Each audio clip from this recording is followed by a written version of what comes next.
처음엔 다 이렇게 시작합니다. 우리 딸 같아서 그래. 도와주려고 하는 거야. 이 말은 참 따뜻하게 들립니다. 그래서 대부분은 의심하지 않습니다. 오히려 고맙다고 느끼고 더 잘해야겠다고 생각합니다. 좋은 며느리가 되고 싶어서 더 노력하게 됩니다. 더 웃고 더 참고 더 맞추려고 합니다. 그런데 시간이 지나면서 조금씩 달라집니다. 방문이 잦아지고 말이 많아지고 조언이 지시처럼 들리기 시작합니다. 이건 이렇게 해야지, 그건 왜 그렇게 했어? 라는 말들이 쌓이면서 어느 순간부터 마음이 불편해집니다. 이상하게도 겉으로는 여전히 평온합니다. 싸운 것도 아니고 크게 다툰 것도 없습니다. 그런데도 속에서는 점점 숨이 막히는 느낌이 듭니다. 내 집인데도 편하지 않고 내 아이를 키우면서도 눈치를 보게 됩니다. 며느리는 점점 작아집니다. 하고 싶은 말이 있어도 삼키게 되고 감정이 올라와도 눌러버립니다. 반대로 시어머니는 점점 더 가까이 다가옵니다. 본인은 도와준다고 생각하기 때문에 멈출 이유를 느끼지 못합니다. 그리고 그 사이에서 남편은 가장 중요한 역할을 놓치게 됩니다. 상황을 제대로 보지 못하거나 알고도 모른 척하게 됩니다. 엄마가 나쁜 의도는 아니잖아라는 말 한마디가 누군가에게는 큰 벽이 되기도 합니다. 결국 이 관계는 겉으로는 유지되지만 속에서는 조금씩 무너져갑니다. 그리고 어느 날 아무도 예상하지 못한 한마디가 터져 나옵니다. 참아왔던 감정이 한순간에 쏟아지면서 관계의 방향이 완전히 바뀌게 됩니다. 오늘은 많은 사람들이 겪고 있지만 쉽게 말하지 못하는 이야기, 고부 갈등의 진짜 이유에 대해 이야기해 보려 합니다. 왜 이 관계는 점점 힘들어지는지, 그리고 왜 단 한마디를 하지 않으면 그 시간이 길어질수록 더 깊은 갈등으로 이어지는지 현실적인 이야기를 통해 차분하게 풀어보겠습니다. 1. 처음엔 다 좋았습니다. 결혼 초 지연 씨는 시어머니가 참 좋았습니다. 처음 만났을 때부터 따뜻하게 대해주셨고 집에 갈 때마다 정성껏 식사를 차려주셨습니다. 우리 딸 같아서 그래라는 말도 자주 들었습니다. 그 말이 어색하지 않을 만큼 분위기는 편안했고 지연 씨 역시 자연스럽게 마음을 열게 되었습니다. 그래서 더 잘하고 싶었습니다. 좋은 며느리로 보이고 싶었고 실망시키고 싶지 않았습니다. 시어머니의 연락에는 빠르게 답했고 부르면 최대한 시간을 맞춰 찾아갔습니다. 그렇게 관계는 점점 가까워졌습니다. 하지만 많은 사람들이 여기서 한 가지를 놓칩니다. 우리 시어머니는 다르다라고 생각하는 순간입니다. 처음에 좋은 감정이 계속 유지될 것이라고 믿게 됩니다. 그러나 관계라는 것은 감정만으로 유지되지 않습니다. 관계는 거리에서 만들어집니다. 거리가 가까워질수록 기대가 생깁니다. 처음에는 시간 되면 밥 먹으러 와라라고 하시던 말이 어느 순간 왜 이렇게 안 오냐로 바뀌게 됩니다. 상대방 입장에서는 자연스러운 변화일 수 있지만 듣는 사람에게는 부담으로 다가오기 시작합니다. 어씨 역시 비슷한 변화를 느끼게 됩니다. 처음에는 감사했던 말들이 점점 신경 쓰이기 시작합니다. 사소한 말 한마디에도 의미를 생각하게 되고 마음이 편하지 않다는 것을 느끼게 됩니다. 하지만 이미 가까워진 관계 속에서 거리를 다시 조절하는 것은 쉽지 않습니다. 그래서 중요한 것은 처음입니다. 관계가 좋을 때일수록 오히려 적당한 거리를 유지하는 것이 필요합니다. 너무 잘하려고 애쓰다 보면 나중에는 그 기준을 계속 유지해야 하는 상황이 됩니다. 처음에 작은 배려가 나중에는 부담이 되는 경우가 많습니다. 여러분도 이런 경험 있으신가요? 처음에는 아무 문제 없던 관계가 시간이 지나면서 점점 불편해지는 순간 말입니다. 그 시작은 대부분 아주 사소한 거리의 변화에서 시작됩니다. 그래서 지금 바로 할 수 있는 것은 단순합니다. 처음부터 모든 것을 맞추려고 하지 않는 것, 그리고 나에게 맞는 적당한 선을 스스로 정해두는 것입니다. 관계는 가까운 것보다 편안한 것이 더 중요합니다. 이 아이가 태어나면 갈등이 시작됩니다. 문제는 대부분 이 시점에서 본격적으로 드러납니다. 아이가 태어나면서입니다. 그전까지는 비교적 잘 유지되던 관계도 손주가 생기는 순간 전혀 다른 방향으로 흘러가기 시작합니다. 시어머니 입장에서는 손주가 단순한 아이가 아닙니다. 내 자식의 아이이자 내가 한번 키워본 경험이 있는 존재입니다. 그렇기 때문에 자연스럽게 자신의 방식과 경험을 나누고 싶어집니다. 그리고 그 마음은 점점 도움이라는 형태로 표현됩니다. 애는 이렇게 안아야지. 요즘 엄마들은 왜 이렇게 약해? 분유 말고 모유 먹여야지. 이런 말들은 대부분 나쁜 의도로 하는 말이 아닙니다. 오히려 잘해주고 싶은 마음에서 시작된 경우가 많습니다. 하지만 문제는 그 말이 반복될 때 생깁니다. 며느리 입장에서는 전혀 다르게 느껴집니다. 내 아이를 키우고 있는데 계속해서 틀렸다는 말을 듣는 기분이 들기 시작합니다. 내 아이인데 왜 내가 인정받지 못하는 걸까? 왜 나는 계속 부족한 사람이 되는 걸까라는 생각이 쌓입니다. 이 감정은 쉽게 사라지지 않습니다. 육아는 누구에게나 처음이고 누구에게나 어려운 과정입니다. 그런데 그 과정에서 한쪽의 방식만이 맞다고 강조되면 관계는 점점 긴장 상태로 변하게 됩니다. 중요한 것은 육아에는 정답이 없다는 사실입니다.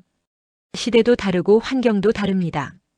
그렇기 때문에 서로의 방식을 인정하는 것이 필요합니다. 하지만 한쪽이 계속해서 기준을 강요하게 되면 결국 감정의 균형이 무너지게 됩니다. 그래서 이 시점에서 가장 중요한 행동은 참는 것이 아닙니다. 많은 사람들이 갈등을 피하기 위해 조용히 넘기려고 하지만 그럴수록 감정은 더 쌓이게 됩니다. 필요한 것은 부드럽지만 분명한 표현입니다. 저는 이렇게 해보고 싶어요라는 말 한마디가 중요합니다. 이 말은 상대를 거부하는 것이 아니라 나의 영역을 설명하는 표현입니다. 관계를 지키기 위해서라도 내 방식을 지키는 것이 필요합니다. 이 균형이 무너지면 갈등은 점점 더 깊어질 수밖에 없습니다. 가장 위험한 순간 이 한마디. 어느 날 지연 씨는 몸도 마음도 한계에 가까워져 있었습니다. 밤새 아이를 돌보느라 제대로 잠도 자지 못했고 하루 종일 이어지는 육아에 지쳐 있었습니다. 그날은 유난히 힘이 들어서 아이를 잠깐 눕혀두고 겨우 숨을 고르고 있었습니다. 그때 시어머니가 그 모습을 보게 됩니다. 그리고 아무렇지 않게 한마디를 던집니다. 엄마가 돼서 애를 이렇게 방치하면 어떡해? 이 말은 짧지만 그 안에 담긴 의미는 결코 가볍지 않습니다. 단순히 행동 하나를 지적하는 말이 아닙니다. 지금 이 행동이 잘못됐다가 아니라 엄마로서 너는 부족하다라는 메시지로 받아들여지기 때문입니다. 이게 바로 이 말이 위험한 이유입니다. 행동에 대한 피드백은 고칠 수 있지만 존재 자체에 대한 평가를 받는 순간 사람은 크게 흔들립니다. 특히 막 아이를 낳고 처음으로 엄마가 된 사람에게 엄마로서 자격을 건드리는 말은 깊은 상처로 남습니다. 지연 씨 역시 그 말을 듣는 순간 아무 말도 할 수 없었습니다. 머릿속이 하얘지고 가슴이 답답해지면서 눈물이 차오릅니다. 그동안 애써 참고 버텨왔던 감정들이 한순간에 무너지기 시작합니다. 이 말 한마디가 불러오는 감정은 단순하지 않습니다. 가장 먼저 올라오는 것은 죄책감입니다. 내가 잘못하고 있는 건 아닐까라는 생각이 들면서 스스로를 의심하게 됩니다. 그 다음으로는 자존감이 무너집니다. 나는 좋은 엄마가 아닌가 보다라는 생각이 마음 깊숙이 자리 잡습니다. 그리고 마지막으로 분노가 올라옵니다. 왜 나를 이렇게까지 몰아붙일까라는 감정이 쌓이기 시작합니다. 이 세 가지 감정은 따로 오는 것이 아니라 동시에 밀려옵니다. 그래서 더 힘들고 더 견디기 어렵습니다. 겉으로는 아무 일 없는 듯 넘어가더라도 마음속에서는 계속 그 말이 반복됩니다. 시간이 지나도 쉽게 잊히지 않는 이유가 바로 여기에 있습니다. 혹시 이런 말을 들어보신 적 있으신가요? 엄마가 돼서 왜 그래, 그렇게 하면 애 망친다와 같은 말들 말입니다. 겉으로 보기에는 조언처럼 들리지만 실제로는 상대를 위축시키고 무너뜨리는 말일 수 있습니다. 이럴 때 가장 중요한 것은 그 말을 그대로 받아들이지 않는 것입니다. 상대의 기준이 아니라 나의 기준을 지키는 것이 필요합니다. 나는 충분히 잘하고 있다라는 생각을 스스로에게 계속해서 확인해줘야 합니다. 육아에는 정답이 없고 누구나 처음은 서툴 수밖에 없습니다. 그 과정을 겪고 있는 것 자체가 이미 충분히 잘하고 있는 것입니다. 그래서 이 순간에 필요한 것은 완벽해지려는 노력이 아니라 스스로를 지키는 태도입니다. 남의 기준에 맞추기 시작하면 끝이 없습니다. 결국 더 지치고 더 흔들리게 됩니다. 내 방식대로 아이를 키워보겠다는 중심을 잡는 것이 중요합니다. 사 남편이 모르면 더 힘들어집니다. 지연 씨는 결국 남편에게 자신의 마음을 털어놓기로 합니다. 더 이상 혼자 감당하기 어렵다고 느꼈기 때문입니다. 시어머니의 말이 얼마나 힘들었는지, 자신이 얼마나 지쳐 있는지 솔직하게 이야기합니다. 하지만 돌아온 답은 예상과 달랐습니다. 엄마가 도와주려고 하는 건데, 내가 좀 예민한 거 아니야? 이 말은 상황을 더 어렵게 만듭니다.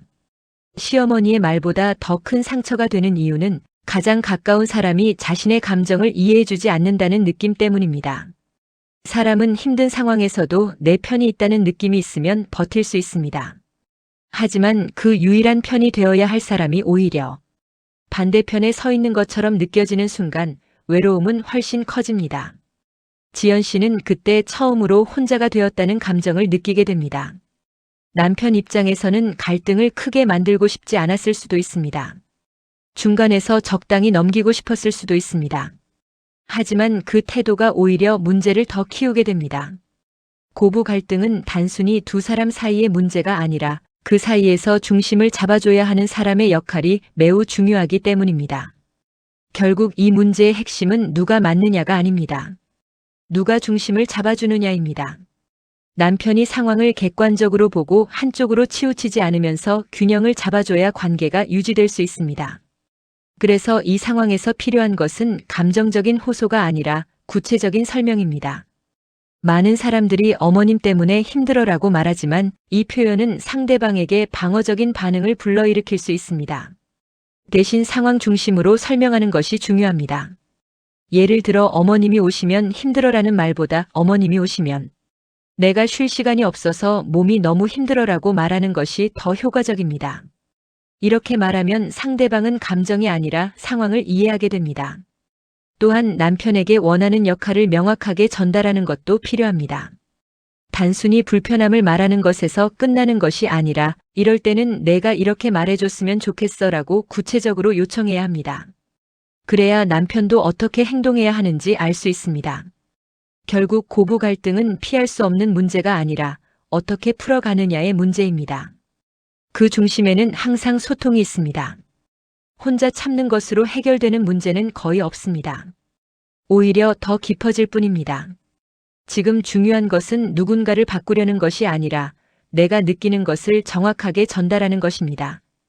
그 시작이 관계를 바꾸는 첫걸음이 됩니다. 결국 한 번은 말해야 합니다. 지연 씨는 오랜 시간 고민 끝에 결심을 합니다. 더 이상 참고만 있어서는 아무것도 바뀌지 않는다는 것을 느꼈기 때문입니다. 처음에는 조금만 더 참아보자라고 생각했습니다. 괜히 분위기를 어색하게 만들고 싶지 않았고 관계가 틀어질까봐 두려웠습니다. 하지만 시간이 지날수록 상황은 나아지지 않았습니다. 오히려 더 반복되고 더 익숙해지면서 씨의 마음은 점점 지쳐갔습니다. 그때 깨닫게 됩니다. 참는 것은 해결이 아니라 단지 미루는 것이라는 사실을 말입니다. 그래서 어느 날 조심스럽지만 분명하게 말을 꺼냅니다. 어머님 도와주시는 건 정말 감사해요. 그런데 제가 엄마라서 제 방식대로 한번 키워보고 싶어요. 이 말은 겉으로 보면 짧고 부드럽습니다. 하지만 이 안에는 중요한 의미가 담겨 있습니다. 상대를 밀어내는 말이 아니라 내 영역을 설명하는 말입니다. 싸우겠다는 선언이 아니라 관계를 유지하기 위한 선긋기입니다. 많은 사람들이 이 지점을 어려워합니다. 말을 하면 싸움이 될까봐, 관계가 틀어질까봐, 괜히 더 나쁜 사람이 될까봐 두려워합니다. 그래서 끝까지 참고 넘어가려고 합니다. 하지만 그 선택이 오히려 더 큰 갈등을 만들게 됩니다. 지연 씨 역시 말을 꺼내는 순간 긴장이 컸습니다. 혹시나 서운해하시지 않을까 혹은 더 관계가 멀어지지 않을까 걱정이 됐습니다. 실제로 처음 반응은 예상과 크게 다르지 않았습니다. 시어머니는 서운한 표정을 지었고 잠시 분위기가 어색해졌습니다. 연락도 예전보다 줄어든 것처럼 느껴졌습니다. 이 순간이 많은 사람들이 다시 후회하게 되는 지점입니다. 괜히 말했나, 그냥 참을 걸 그랬나라는 생각이 들 수 있습니다. 하지만 중요한 것은 그 다음입니다. 시간이 지나면서 조금씩 변화가 나타나기 시작합니다. 시어머니의 방문 횟수가 자연스럽게 줄어들고 이전보다 조심스러운 태도가 느껴집니다. 말 한마디로 모든 것이 완벽하게 바뀌지는 않지만 분명히 선이 생기기 시작합니다. 이게 바로 이 한마디가 중요한 이유입니다. 사람은 말하지 않으면 절대 알 수 없습니다. 상대방은 본인이 잘하고 있다고 생각할 수도 있고 문제가 없다고 느낄 수도 있습니다. 그렇기 때문에 표현하지 않으면 변화도 없습니다. 또 하나 중요한 점은 참는다고 해서 상황이 좋아지지 않는다는 것입니다. 대부분의 경우 참으면 참을수록 상대는 더 편하게 행동하게 됩니다. 그 행동이 반복되면서 기준이 되어버리고 나중에는 더 말하기 어려운 상황이 됩니다. 그래서 한 번은 꼭 말해야 합니다. 감정이 폭발해서가 아니라 관계를 지키기 위해서입니다. 그 한 번의 용기가 앞으로의 관계를 훨씬 편안하게 만들어줄 수 있습니다. 6. 고부 갈등의 진짜 원인. 많은 사람들이 고부 갈등을 이야기할 때 누가 더 잘못했는지를 따지려고 합니다. 시어머니가 문제다, 며느리가 너무 예민하다와 같은 식으로 원인을 단순하게 나누려고 합니다.